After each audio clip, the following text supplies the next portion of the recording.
وانشق البحار.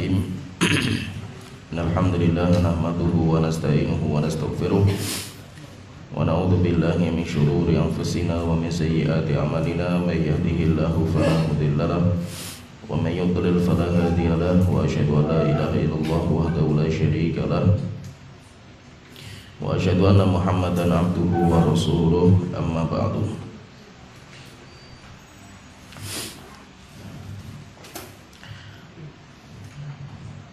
Sekarang kita akan membahas tentang Al-A'immatul Arba'ah, yaitu imam 4 pencetus mazhab. Karena kita masih di tahun itu, ini tahun untuk penguatan mazhab, yaitu ada 4 mazhab yang terkenal. Dan nanti kita sebutkan mazhab-mazhab ulama-ulama yang hilang, yang tidak dikenal. Tetapi mazhab yang tersisa sampai sekarang, dan itu semuanya sesuai dengan takdir Allah Ta'ala. Mazhab-mazhab yang ada sekarang ini hanya ada 4 yang masih dijalankan oleh manusia, sehingga kaum muslimin mereka mengikuti 4 mazhab ini. Dan pencetusnya insya Allah kita akan sedikit bicarakan tentang ulama-ulama yang mencetuskan mazhab itu. Dinamakan dengan Al-A'immatul Arba'ah, imam 4 yang mereka semuanya memiliki mazhab. Yang pertama, Imam Abu Hanifah, dan mazhab beliau dinamakan dengan Al-Hanafiyah, mazhab Hanafiyah. Dan Imam Abu Hanifah itu nama beliau adalah An-Nu'man bin Thabit. An-Nu'man bin Thabit, sehingga namanya Nu'man, bapak beliau namanya Thabit. Sedangkan kunyahnya itu Abu Hanifah, dan beliau lebih dikenal dengan julukan Abu Hanifah. Sedangkan nama aslinya malah jarang dikenal. Nama aslinya adalah An-Nu'man bin Thabit. Dan beliau itu lahir pada tahun 80 Hijriah, yaitu lahir pada tahun 80 Hijriah dan meninggal pada tahun 150 Hijriah, sehingga umur beliau 70 tahun. Umur beliau 70 tahun. Jadi lahir tahun 80, kemudian meninggal tahun 150, sehingga umur beliau genap 70 tahun. Dan Imam Abu Hanifah ini, yaitu nama beliau Nu'man bin Thabit. Kalau Nu'man itu berarti beliau. Kemudian kalau bapaknya itu namanya Thabit. Kalau Thabit itu, yaitu bapaknya beliau, ketemu dengan Ali bin Abi Thalib dan masih kecil. Yaitu Nu'man itu, yaitu Thabitnya itu ketemu dengan Ali bin Abi Thalib, seorang sahabat. Berarti bapaknya itu tabi'in. Bapak beliau tabi'in, ketemu dengan Ali bin Abi Thalib tapi masih kecil. Yaitu Thabitnya itu masih kecil. Sedangkan Imam Abu Hanifah, yaitu Nu'man bin Thabit. Sedangkan Abu Hanifah itu terjadi perbedaan pendapat di antara para ulama. Abu Hanifah itu dia termasuk tabi'in atau termasuk tabi'ut tabi'in. Kenapa? Karena di zaman beliau itu beliau mendapatkan, yaitu di zaman beliau itu masih hidup 4 sahabat. Zaman beliau itu masih hidup 4 sahabat. Ketika beliau itu dilahirkan itu, sampai beliau itu berkembang, itu di zaman itu masih ada 4 sahabat. Beliau mendapatkan zaman di zaman itu ada 4 sahabat yang masih hidup. Tetapi para ulama itu berbeda pendapat, apakah Imam Abu Hanifah itu mendapatkan atau berjumpa dengan sahabat itu atau tidak. Itu yang menjadi khilaf di antara para ulama. Apakah berjumpa dengan sahabat atau tidak? Kalau berjumpa sahabat berarti dia tabi'in. Atau walaupun satu sahabat, berjumpa dengan satu sahabat maka dia tabi'in. Tapi kalau nggak berjumpa dengan sahabat maka dia berarti tabi'ut tabi'in. Dia termasuk tabi'ut tabi'in. Maka di zamannya Imam Abu Hanifah itu itu ada 4 sahabat yang masih hidup. Dan 4 sahabat ini yaitu siapa itu 4 sahabat itu? Anas bin Malik di Basrah itu masih ada, masih hidup. Kemudian Abdullah bin Abi Aufa radhiyallahu anhu di Kufah. Kemudian Sahal bin Sa'ad As-Sa'idi di Madinah. Kemudian sahabat terakhir, jadi sahabat kalau ditanya sahabat paling akhir yang meninggal dunia itu namanya Abu Tufail Amir bin Wa'ilah di Mekah. Ini 4 sahabat ini dikatakan oleh para ulama ini sahabat-sahabat yang akhir meninggal dunia. Itu 4 sahabat ini yaitu Anas bin Malik, beliau di Basrah, demikian juga Abdullah bin Abi Aufa, beliau di Kufah, Sa'ad bin Sa'ad As-Sa'idi, beliau di Madinah, dan Abu Tufail Amir bin Wa'ilah itu di Mekah. Jadi ini 4 sahabat ini yang akhir meninggal dunia. Tetapi dari 4 ini mana yang paling akhir meninggal dunia? Maka sebagian ulama mengatakan yang paling akhir itu Abu Tufail. Yang paling akhir itu Abu Tufail Amir bin Wa'ilah. Maka ketika Abu Tufail Amir bin Wa'ilah itu meninggal dunia, maka berarti generasi sahabat berlalu. Dinamakan dengan asrul sahabat, sahabat berlalu. Maka generasi sahabat itu terakhir siapa? Terakhir ketika meninggal Abu Tufail itu. Abu Tufail meninggal dunia, maka fase sahabat berlalu, sudah selesai. Karena satu sahabat terakhir itu sudah meninggal dunia, tinggal 1. Tetapi sahabat-sahabat yang paling akhir meninggal dunia itu 4 ini, termasuk Anas bin Malik. Anas bin Malik itu umurnya panjang dan anaknya banyak, dan itu sesuai dengan doa Rasulullah SAW, wa Tuhanku panjangkan umur anak ini dan berkahilah harta, yaitu harta dan anaknya. Sehingga anaknya banyak sekali Anas bin Malik itu. Bahkan sebagian ulama mengatakan beliau ketika hidup mendapatkan anaknya itu 120 orang. Anak, cucu, cicit, di bawahnya cicit itu beliau masih mendapatkan. Kalau semua keturunannya itu semuanya dikumpulkan itu dari anaknya, cucunya, cicitnya, di bawah cicitnya itu 120 orang. Yaitu termasuk sahabat yang paling panjang umurnya itu Anas bin Malik ini.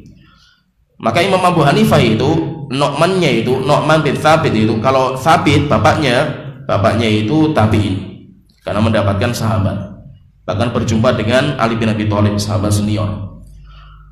Tetapi kalau Nu'man yaitu Abu Hanifahnya sendiri itu, beliau mendapatkan di zaman itu sahabat masih ada 4 sahabat masih hidup. Tetapi para ulama berbeda pendapat apakah Imam Abu Hanifah berjumpa dengan 1 dari 4 orang ini atau tidak. Maka terjadi perbedaan pendapat di antara para ulama. Kalau Imam Zahabi beliau menukilkan Imam Anas yaitu Imam Abu Hanifah itu berjumpa dengan Anas bin Malik. Ini kalau kita kata Imam Zahabi, kalau berjumpa dengan Anas bin Malik berarti dia itu tabi'in.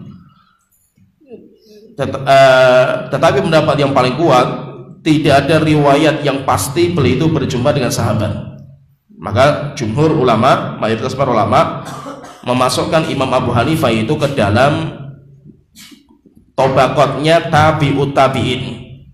Imam Abu Hanifah termasuk tabi'ut tabi'in, bukan termasuk tabi'in. Tapi beliau termasuk tabi'ut tabi'in. Kenapa? Karena tidak berjumpa dengan sahabat, walaupun sezaman dengan sahabat. Zaman beliau ada sahabat tapi nggak berjumpa. Nah, berarti kalau beliau nggak berjumpa maka berarti beliau itu bukan tabi'in, tetapi beliau adalah tabi'ut tabi'in, di bawahnya tobaqotnya tabi'in.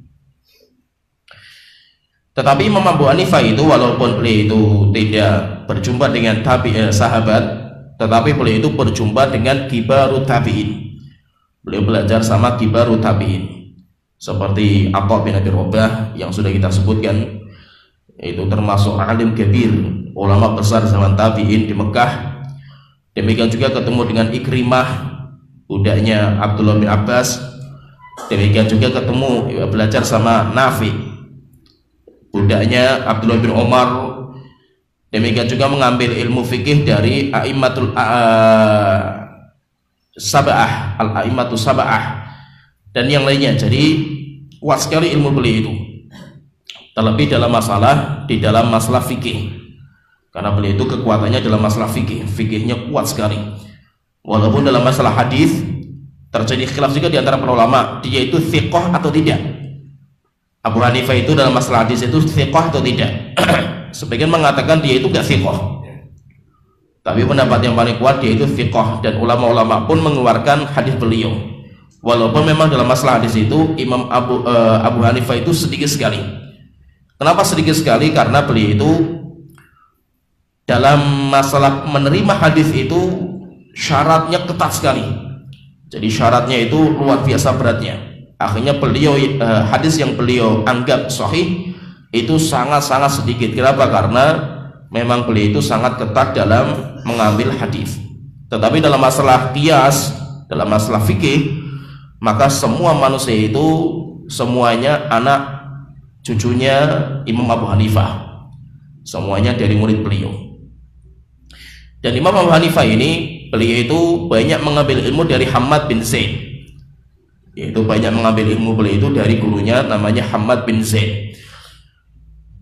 Dan Hammad bin Zaid, yaitu gurunya beliau itu Hammad bin Zaid itu memiliki murid banyak, dan murid yang paling kuat yang diakui sama gurunya itu Imam Abu Hanifah.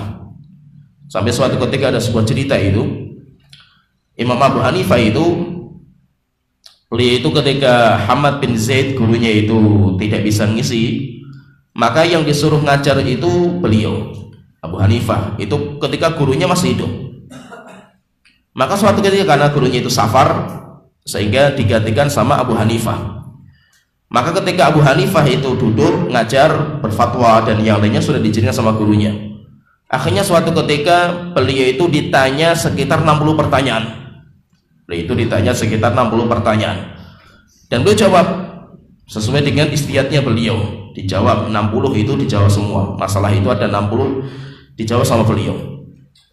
Akhirnya ketika gurunya itu datang, maka jawaban beliau itu disodorkan kepada gurunya. Pertanyaan pertama seperti ini, jawaban saya seperti ini, sodorkan kepada gurunya semuanya itu.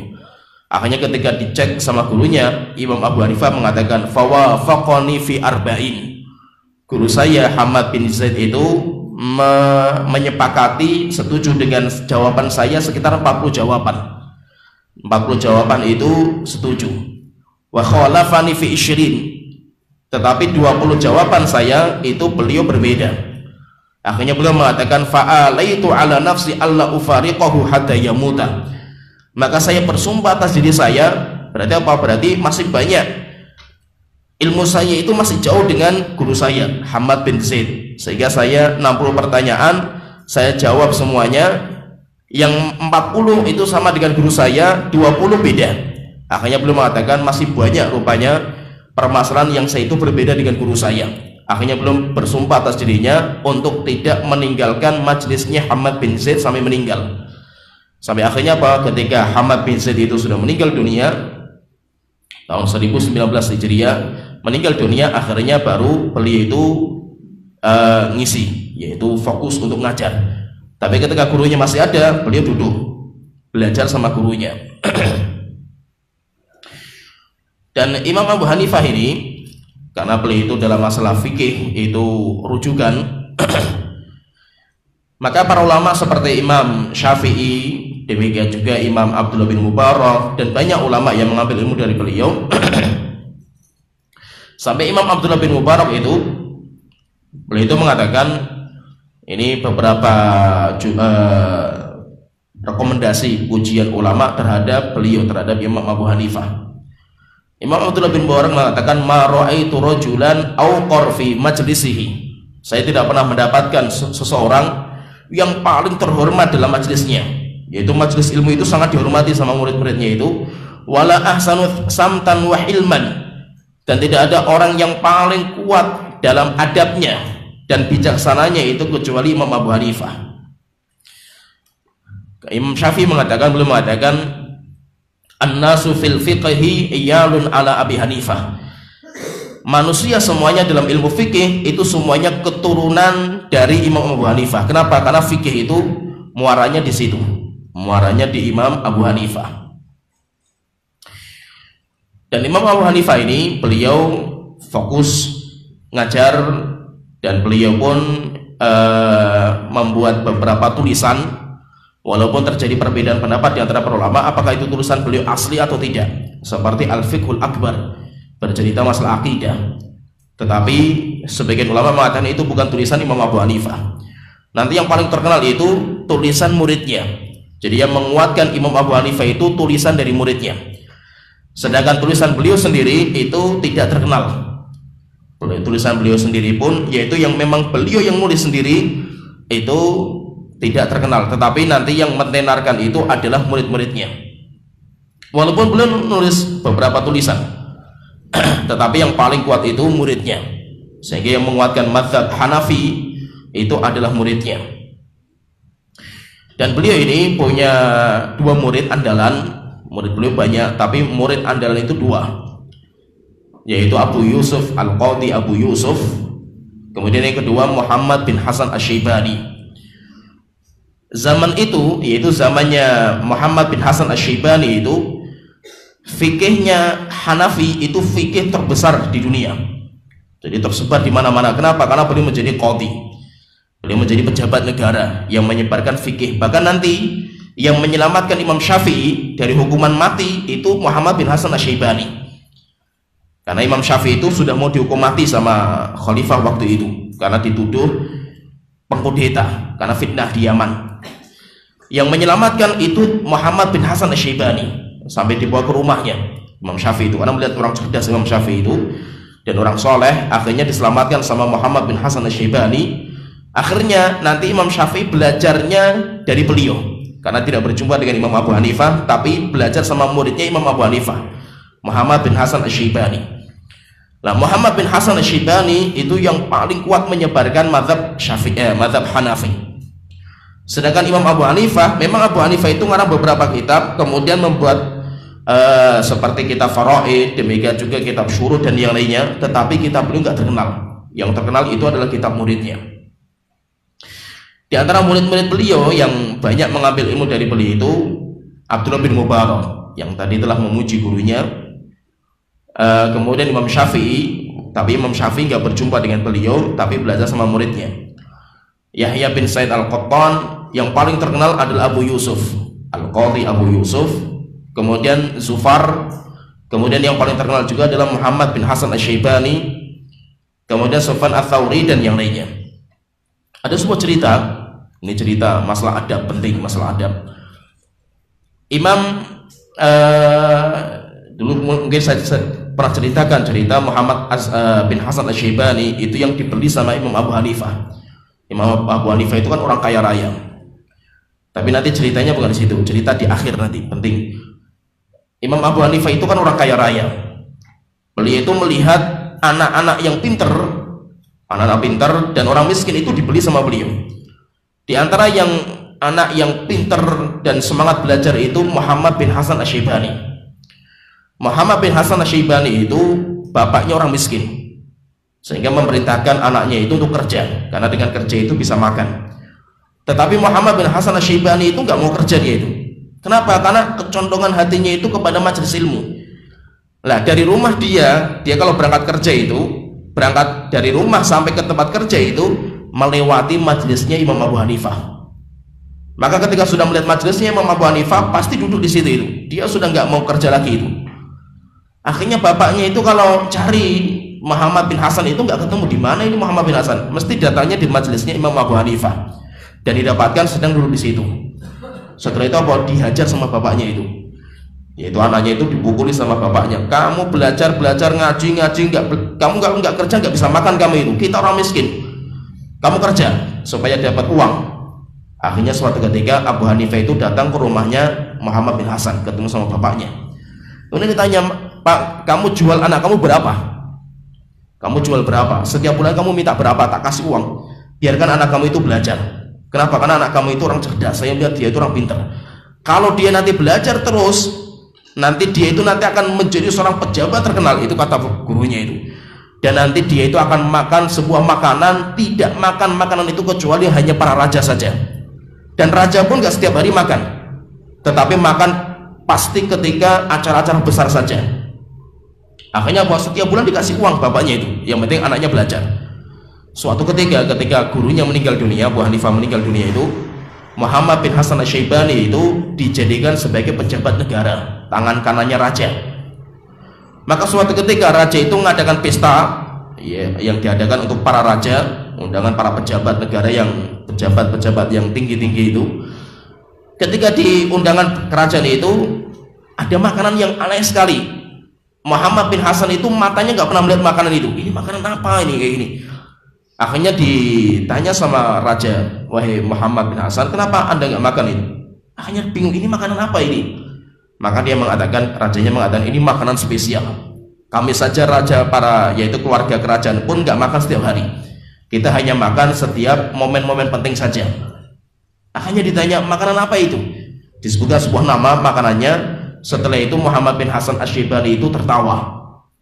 Akhirnya ketika tertawa itu ditanya sama rajanya dulu, kenapa kok tertawa mendengar nama itu?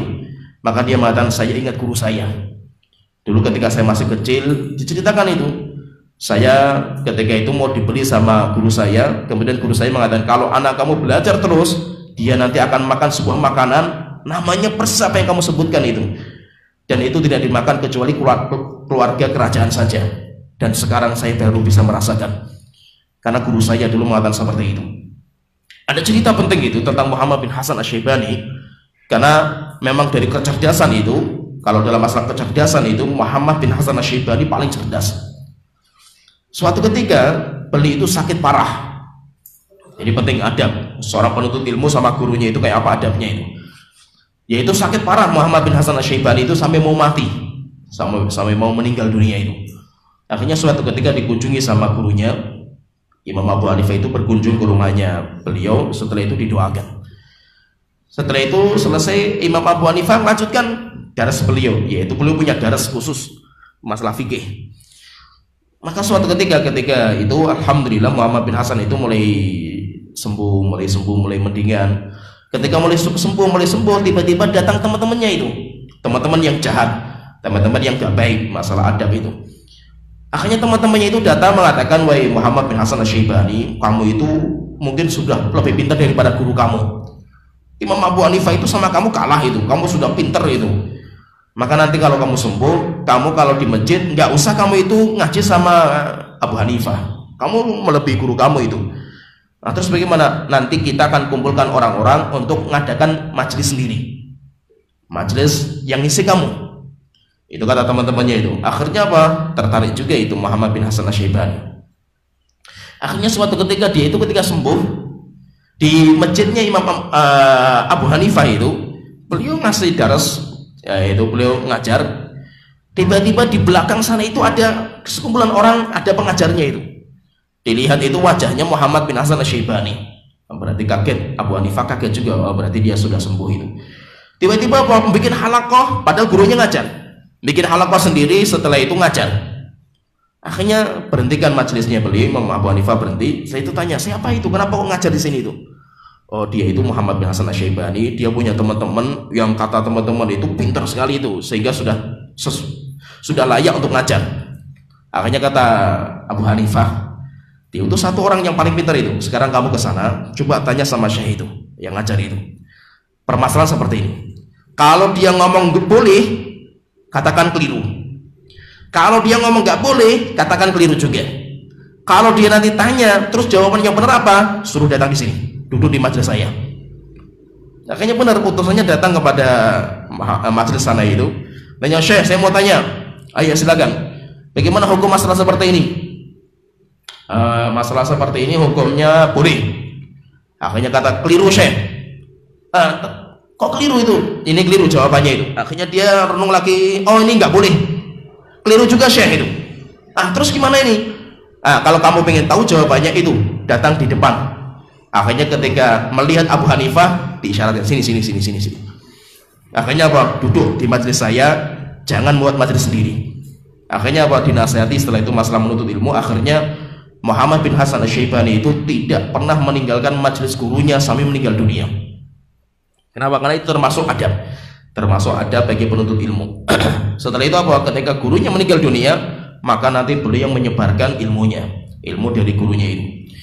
Dan zaman itu, yaitu fikihnya Hanafiyah ini berkembang di India, di Pakistan, kemudian di Eropa. Jadi lebih berkembang di situ. Kenapa? Karena pengaruh dari Abu Yusuf Al-Qadhi dan Muhammad bin Hasan Asy-Syaibani berkembang sampai sekarang. Sampai sekarang mazhab Hanafi masih ada di Afrika, ada, demikian juga di India, demikian juga dan itu mazhabnya memang berbeda mazhabnya itu, karena cara istimbatnya itu berbeda dengan mazhab yang lain. Ini secara ringkas tentang mazhab Hanafi. Dan nanti mazhab Hanafi itu rujukannya apa dalam pengambil istimbat itu? Rujukannya itu, ini secara ringkas saja saya sebutkan. Rujukannya itu yang pertama Al-Quran. Kalau itu pasti, karena semua mazhab itu pasti rujukannya Al-Quran. Kemudian yang kedua hadis. Tetapi dalam masalah hadis, mazhab Hanafi ketat sekali, sehingga hadis yang beliau pakai itu sangat-sangat sedikit. Kenapa? Ketat sekali syaratnya itu. Bahkan sebagian ulama mengatakan syaratnya itu harus diriwayatkan dari jam'un an jam'in, diriwayatkan dari kumpulan sahabat, kemudian diriwayatkan lagi dari kumpulan tabi'in, kumpulan, yaitu hadisnya mutawatir. Dan itu sedikit sekali. Kemudian yang ketiga, beliau itu mengambil ucapan sahabat. Tetapi dalam ucapan sahabat itu, beliau itu mengambil yang bagi beliau paling kuat. Mana yang paling kuat? Kalau terjadi perbedaan, maka ambil yang paling kuat, paling sesuai dengan Al-Quran dan Sunnah. Kemudian kalau berbeda lagi, sama sahabat selesai. Setelah itu zaman berikutnya, maka beliau sudah nggak terikat. Beliau mengatakan kalau sama sahabat nggak ada pendapat, yang ada pendapat sama tabi'in, maka saya tidak mengambil pendapat mereka. Saya akan mengeluarkan pendapat saya sendiri. Tapi kalau sahabat ada, maka beliau tidak keluar dari pendapatnya sahabat. Kemudian yang keempat, ijma. Beliau hujahnya itu adalah ijma. Kemudian yang kelima, beliau itu pakainya qiyas dan sangat tawasuk dalam masalah qiyas. Sampai akhirnya nanti dikritiki juga sama Imam Malik. Kenapa? Karena terlalu luas dalam masalah qiyas. Kemudian yang keenam, istihsan. Yaitu istihsan itu menganggap baik sebuah pendapat karena sesuai dengan kadar akalnya. Yaitu ini lebih baik, kalau seperti ini lebih baik, ini seperti ini lebih baik. Itu dinamakan dengan istihsan. Kemudian yang terakhir bukan, berarti yang berapa?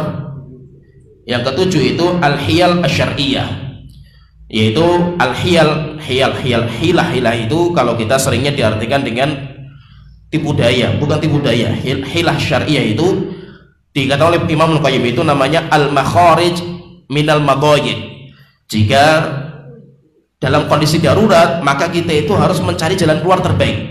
Itu namanya hiyal. Contohnya misalkan gini, beliau mencontohkan misalkan yang dikerjakan sama Nabi Ayub. Nabi Ayub itu kan ketika melihat istrinya itu menjual semua hartanya karena untuk kehidupan Nabi Ayub itu, dia bernazar, kalau saya sembuh, saya akan cambuk istri saya dengan 30 cambukan. Akhirnya apa? Ketika sembuh, Nabi Ayub ingin menjalankan itu. Kalau sejumlah itu cambukan 1, 2, akhirnya kan berat sekali. Akhirnya Allah memberikan cara. Ya kan? Caranya apa? Fadrib biha wala tahnaf. Caranya apa? Tinggal ngambil kayu jumlahnya itu sejumlah itu, setelah itu apa? Dipukulkan sekali saja, dengan sejumlah bitingnya itu apa? Ya, jadi kayunya itu sejumlah dengan bilangan yang dia itu nazarkan. Tidak satu pukul bukan, langsung ngambil banyak, pukulkan sekali saja itu. Itu dinamakan dengan hilah. Itu kata beliau dinamakan dengan hilah. Yaitu apa? Bagaimana kita keluar dari sesuatu yang darurat. Itu caranya seperti itu, dinamakan dengan hilah al-hiyal syar'iyyah. Kemudian yang terakhir, yang ke-8, beliau itu mengambil hujahnya itu dengan uruf, adat istiadat, selama syaratnya itu selama adat itu tidak bertentangan dengan syariat. Berarti ada berapa? Ada 8. Berarti hujjah yang dipakai sama Imam Abu Hanifah itu dalam mengambil istinbat hukum itu ada 8 ini. Ada perkataan bagus Imam Abu Hanifah. Ini termasuk metode beliau. Bagaimana beliau itu beristinbat, itu beliau punya ucapan dan bagus sekali. Beliau mengatakan, saya bacakan ucapan beliau.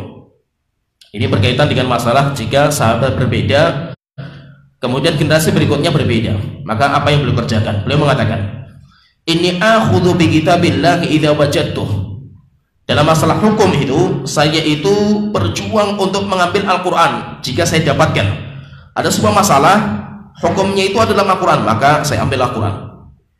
Fama lam ajidhu fihi akhadtu bi sunnati Rasulillah sallallahu alaihi wasallam. Kalau saya tidak mendapatkan Al-Quran, maka saya ambil sunnahnya Rasulullah sallallahu alaihi wasallam. Saya mengambil sunnahnya Rasulullah sallallahu alaihi wasallam kalau saya tidak mendapatkan Al-Quran.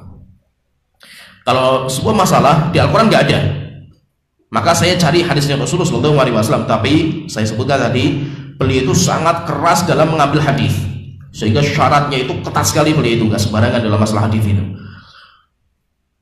Nah, jadi kalau nggak ada Al-Quran, maka saya mengambil hadis. Kalau tidak ada hadis, wal atharus sihah anhu allati fashad fi aidi thiqat. Beliau mengatakan, dan asar-asar yang sahih diriwayatkan dari orang-orang yang thiqat, yang kami akui, yaitu yang ada di kami, yaitu yang kami akui. Jadi intinya hadis itu harus sahih sesuai dengan persyaratan kami, yaitu persyaratan Imam Abu Hanifah. Fa illam ajid fi kitabillahi wala sunnati Rasulillah, kalau masalah itu nggak ada di Al-Quran, nggak ada dalam hadis, akhadtu bi qauli man syi'tu min ashabihi, saya akan mengambil pendapat orang yang saya ambil dari kalangan sahabat, sesuai dengan keinginan saya, sesuai dengan persyaratan saya. Jadi kalau seandainya ada sebuah masalah, Al-Quran nggak ada, hadis nggak ada, tapi adanya di pendapat sahabat, rupanya sahabat berbeda-beda, maka saya pilih pendapat yang bagi saya wa ada'u qaula man syi'tu, dan pendapat sahabat yang lain saya tinggalkan, saya anggap yang paling kuat bagi saya. Thumma la akhruju an qaulihim ila ghairihim, kalau saya sudah mendapatkan ucapan sahabat, saya nggak keluar dari mereka. Itu saya berjuang untuk mengikuti pendapat sahabat yang paling kuat. Tapi kalau sahabat nggak ada sebuah permasalahan, muncul sebuah permasalahan, Al-Quran nggak ada, hadis nggak ada, kemudian sahabat juga nggak ada pendapat dalam masalah itu. Wa idzan tahal amru ila Ibrahim wasya'bi wal Hasan wa ibn Sirin wa Sa'id bin Musayyab, jika memang masalah itu ada di kalangan tabi'in, dibahas sama ulama-ulama tabi'in dan mereka berbeda pendapat, Ibrahim an-Nakhai, Imam Syafi'i, Al-Hasan al-Basri, Muhammad bin Sirin, Sa'id bin Musayyab, maka apa kata beliau? Fali an ajtahid, saya akan berijtihad sendiri, kama ijtahadu, sebagaimana ulama tabi'in mereka berijtihad, dan saya nggak akan terikat dengan mereka. Saya tidak akan terikat dengan ulama tabi'in, saya tidak akan terikat, tapi saya terikatnya dengan sahabat. Kalau sahabat ada, maka saya nggak akan keluar dari mereka. Tapi kalau sahabat nggak ada, yang ada cuma pendapatnya tabi'in, maka saya punya pendapat sendiri. Saya juga akan berijtihad sesuai dengan kemampuan ilmu saya.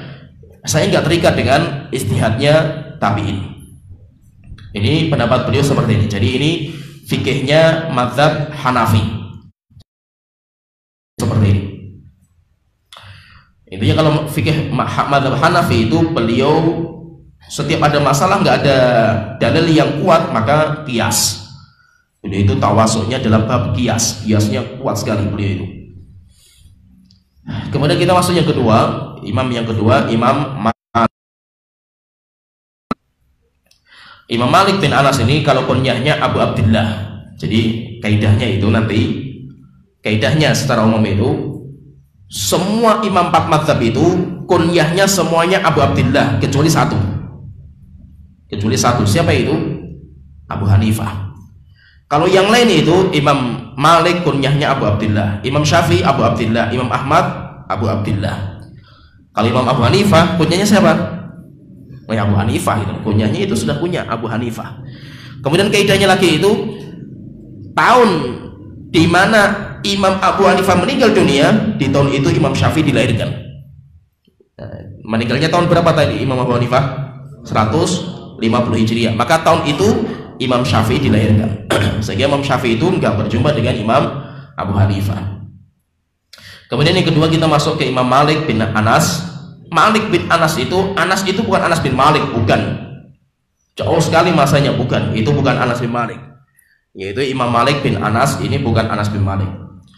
Jadi jangan dibalik, Malik bin Anas, balikannya apa? Anas bin Malik, bukan. Ini beda. Anasnya itu bukan Anas bin Malik. Imam Malik bin Anas Al-Asbahi.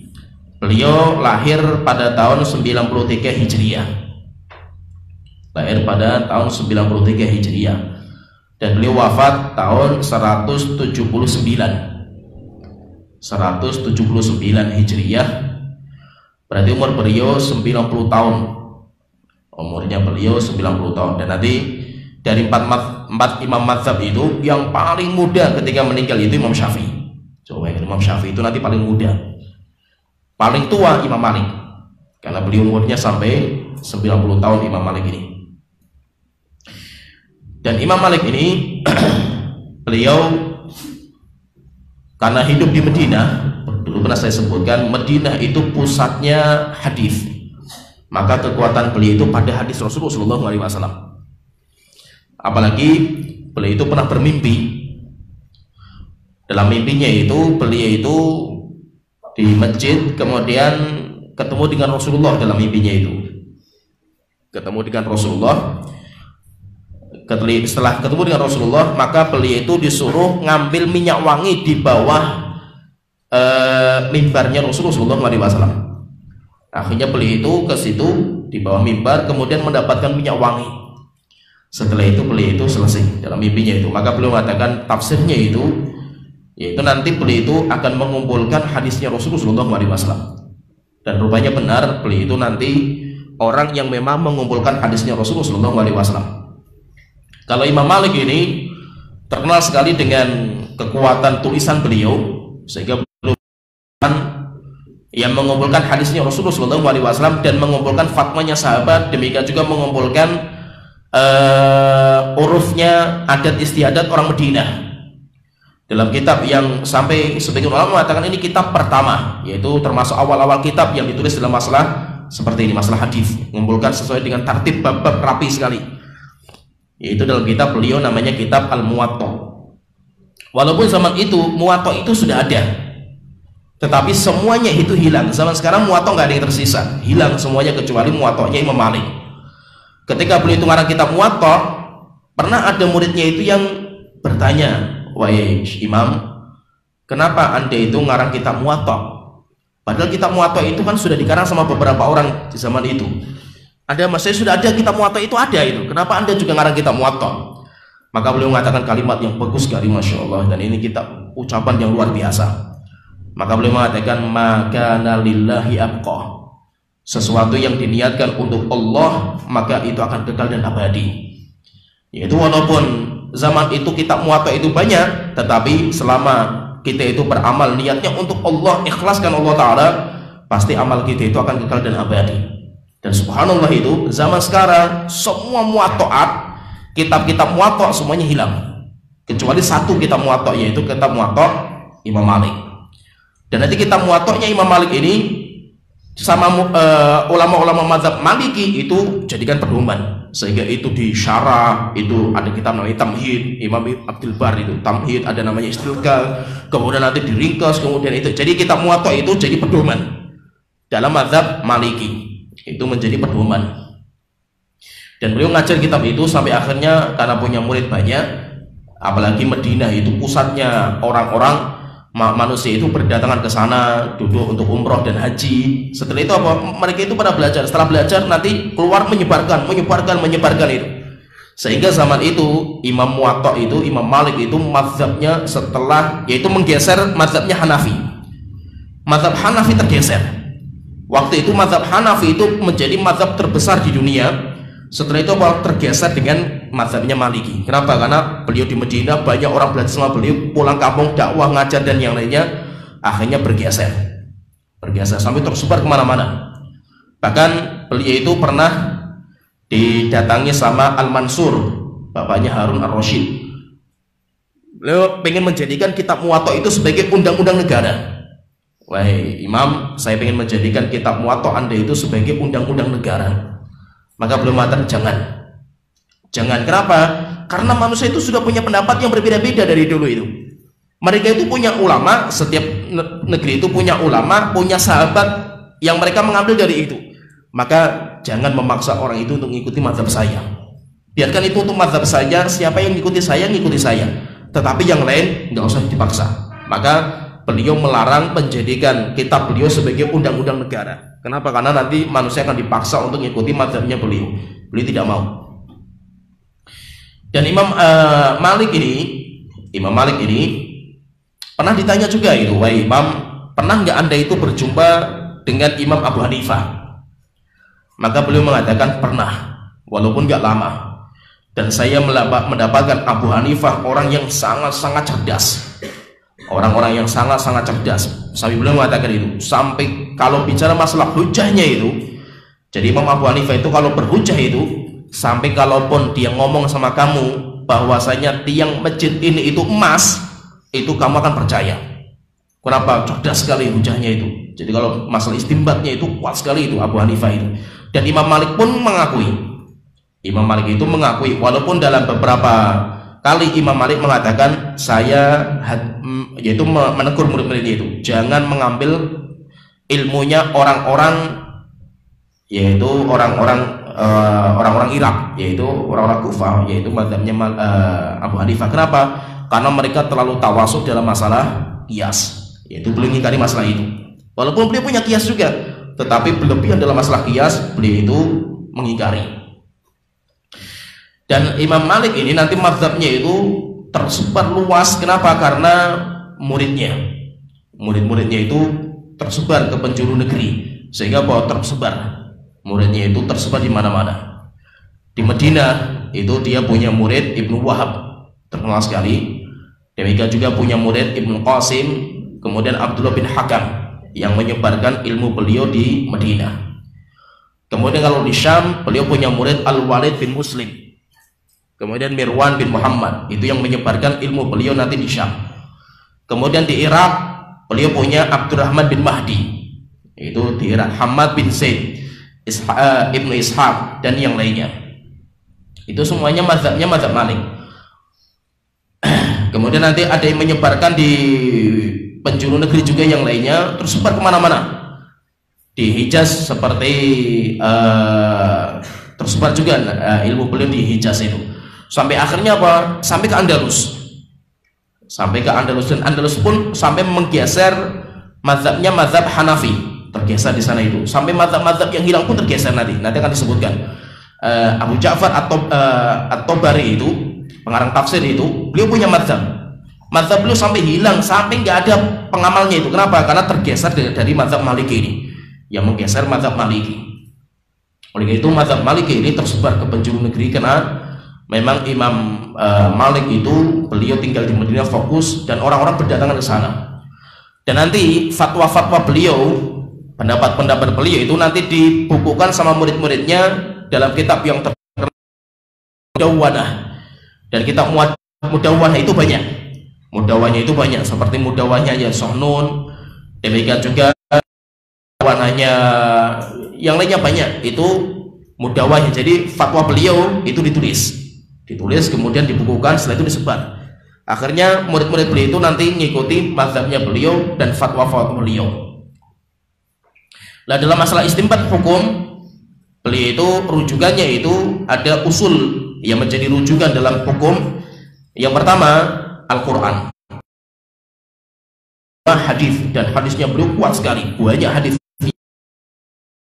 sehingga beliau itu, apalagi mazhabnya beliau itu, kalau setiap ada masalah larinya ke hadis. Kalau tidak ada hadis, diam mereka itu, karena hadis banyak, mereka itu punya banyak hadis. Kemudian yang ketiga, mereka itu punya ijma, mereka juga istinbatnya itu pakai ijma. Kemudian yang keempat, ini yang berbeda dengan mazhabnya Hanafi, yaitu Imam Malik itu dia punya istinbat hukum, yaitu apa? Amal ahlil Madinah, prakteknya penduduk Madinah. Jadi penduduk Madinah itu kayak hujah, Walaupun itu nanti diingkari sama para ulama yang lain. Kenapa? Karena penduduk Madinah itu bukan hujjah. Tapi belum mengatakan ya penduduk Madinah hujjah. Tapi terjadi perbedaan pendapat di kalangan Malikiyah. Penduduk Madinah itu kapan? Kalau jumhur ulama Malikiyah itu yang dinamakan dengan amal ahlul Madinah itu sebelum terbunuhnya Utsman bin Affan. Sebelum Utsman bin Affan terbunuh, maka semua adat istiadat Madinah itu hujjah. Jadi jadikan hujjah, yaitu amal ahlul Madinah. Tapi setelah wafatnya Utsman, maka mayoritas ulama mazhab Maliki itu tidak mengatakan hujjah. Kemudian yang kelima, mereka punya qaul sahabi. Dan qaul sahabi, ucapan sahabat itu lebih dikuatkan, didahulukan daripada qiyas. Itu. Jadi beliau mensempitkan qiyas kalau mazhab Maliki sempitkan qiyas. Tapi beliau lebih dikuatkan ucapan sahabat, ucapan tabi'in itu, apalagi penduduk Madinah itu lebih dikuatkan. Kemudian yang keenam, beliau juga istimbatnya itu pakai qiyas. Tetapi dalam masalah qiyas saya sebutkan tadi itu beliau menyempitkan masalah qiyas, tidak terlalu lebat-lebat seperti mazhab Hanafi. Kemudian yang ketujuh, beliau punya al-masalihul mursalah. Al-masalihul mursalah itu beliau itu setiap masalah itu melihat maslahat dan madharatnya. Walaupun masalah madharatnya itu tidak ada dalil yang mendukung, tetapi secara akal itu maqasidus syariah itu maslahat. Dinamakan dengan masalih mursalah. Masalih mursalah itu apa? Maslahat yang enggak disebutkan dalam Al-Qur'an dan hadis. Sehingga dinamakan mursalah sesuai dengan perkembangan zaman. Kemudian yang selanjutnya, beliau punya saddud dzara'i. Saddud dzara'i yaitu beliau itu melihat wasilah. Ini wasilahnya kemana ini? Misalkan amal seperti ini apa hukumnya? Maka dilihat ini wasilah kemana. Jika itu wasilah kepada haram, maka diharamkan wasilah itu. Seperti misalkan bagaimana hukum menjual pedang. Hukum asalnya mubah, tapi boleh melihat ini wasilah untuk apa ini. Jika menjual pedang itu di masa perang, maka hukumnya haram. Kenapa? Karena itu menjadi wasilah untuk peperangan, pembunuhan. Misalkan menjual anggur, boleh nggak? Hukum asalnya boleh. Menanam anggur boleh nggak? Boleh. Tetapi dia itu untuk apa? Nah, itu dia dinamakan dengan saddud dzara'i, menutup pintu semua wasilah yang akan mengarahkan kepada dosa. Kemudian beliau juga punya istihsan, tetapi istihsan yang beliau pakai pun kecil sekali, yaitu kecil istihsan beliau. Kemudian yang terakhir juga beliau punya uruf, yaitu istimbat hukumnya itu beliau uruf, yaitu adat kebiasaan, itu juga bisa menjadi hukum. Nah, jadi ininya kalau mazhab Maliki itu tersebar, menggeser tersebarnya mazhab Hanafi di beberapa tempat itu tergeser sampai akhirnya bahwa pengikut dan yang mengamalkan mazhab Maliki ini besar sekali, tersebar kemana-mana. Ini karena pengaruh murid-muridnya. Nah, ini insyaallah yang ketiga Imam Syafi'i, nanti insyaallah akan kita bahas setelahnya. Jadi kalau kita perhatikan itu dari usul antara mazhab Hanafi dan mazhab Maliki sama-sama memiliki istihsan, demikian juga memiliki yang lain. Tetapi nanti kalau dalam mazhab Syafi'i beliau anti istihsan. Bahkan beliau keras sekali dalam kitab beliau, man istahsana faqad syara'a. Siapa yang ihtisan menganggap baik sebuah amal, maka dia telah membuat syariat baru. Oleh itu kalau dalam mazhab Syafi'i itu sumber rujukan hukum itu sedikit. Beliau itu sedikit sekali sumber rujukan hukum dalam mazhab Syafi'i itu sedikit. Ya, sampai di sini nanti insyaallah kita lanjut mazhab Syafi'i, demikian juga mazhab Hambali. Nanti insyaallah kita setelah itu masuk ke mazhab-mazhab yang enggak tersebar, yang hilang sampai sekarang hilang. Ada juga mazhab yang ada tersebar tetapi pengikutnya sedikit sekali. Tetapi zaman kita sudah mulai banyak, semakin banyak ini mazhab ini, yaitu mazhabnya Dzahiri, Dawud Adz-Dzahiri. Ya, sampai di sini wa akhiru da'wana alhamdulillahi alamin sallallahu alaihi Muhammad wa ala alihi wa sahbihi ajmain. Yuk salurkan donasi Anda untuk Pondok Pesantren Darussalam ke nomor rekening ini. Syukron jazakumullahu khairan.